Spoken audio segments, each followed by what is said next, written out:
Kim at Janine. Todo iwasan sa taping ng asap natin to. Dahil nga ba kay Paulo? I'm overheated,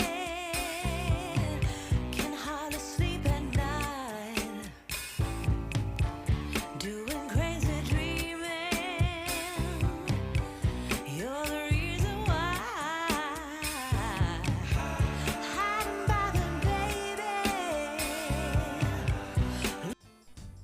Nagkita sa taping ng asap natin to sina Kim Chiu, Janela Salvador at Janine Gutierrez. Chika na mga nakakita. Papasok ng Studio 10 ng ABS-CBN si Kim nang makita niya si Janela na nakaupo sa hallway. Binati naman ni Kim ang bida ng pelikulang Under Parallel Sky. Say ni Kim kay Janela, "How are you?" Sabay beso. Ito ang unang pagkakataon na magkita ang dalawa.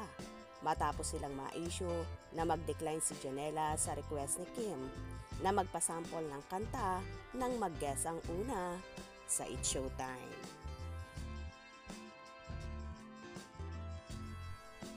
Mukhang okay naman daw talaga ang dalawa, pero kapansin-pansin naman daw ang pagdistansya ni Kim kay Janine na nasa kabilang side. Hindi nga rin daw nagpansinan ang dalawa. Kaya dumiretso agad si Kim sa table ng mga writers. Hanggang sa mismong taping ng opening prod sa loob ng Studio 10 ay kitang-kita raw ang iwasan ng dalawa at pumwesto na lang daw si Kim sa likod ni Janela. Damang-dama nga raw na mga naroon ang awkwardness sa dalawa. Si Janine nga kasi ang napapabalitang ex-girlfriend ni Paulo Avellino na nalilink naman ngayon kay Kim Chiu. Nagkaroon na nga ng wall sa pagitan ng dalawang actress at parehong host sa Sunday variety show na asap natin to. Kung dati, nagbabatian at nagpapansinan si Nini at Kimi, ngayon nga ay halos ayaw na nilang mag-cross ang mga landas nila. Umiiwas na lang si Kim para hindi na ma-issue pa at isa kasi siya sa itinuturong dahilan ng naging hiwalayan ng Pauline na hindi naman mismong kinumpirma ng dalawa sa publiko ang pagkakaroon nila ng relasyon at ang naging hiwalayan ng Pauline.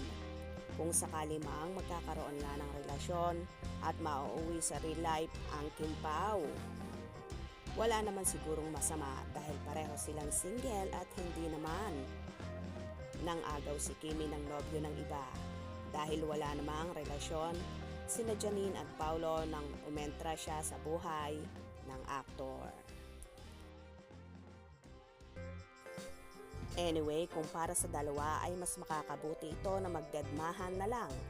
Hayaan na lang sila para walang issue pang ibato sa kanila na minsan fans na rin naman ang gumagawa at pilit silang pinagsasabong at ginagawa ng maraming issue.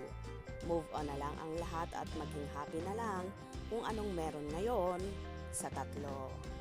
Kaya naman tumutok at huwag na huwag pahuhuli sa mga maiinit na kaganapan.